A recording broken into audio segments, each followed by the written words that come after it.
Yuzuru Hanyu sends message to the victims of the earthquake. I hope peace will come as soon as possible. Yuzuru Hanyu updated his official X by the 2nd, mentioning the earthquake whose epicenter was in Ishikawa. He was affected by the Great East Japan earthquake that occurred on March 11, 2011. At that time, ice rink Sendai was closed. His home was declared completely destroyed, and he was forced to live in an evacuation center.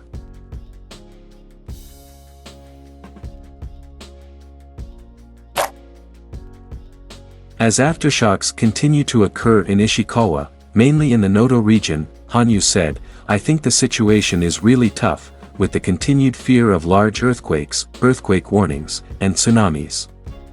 I pray that peace will return to you as soon as possible, he prayed.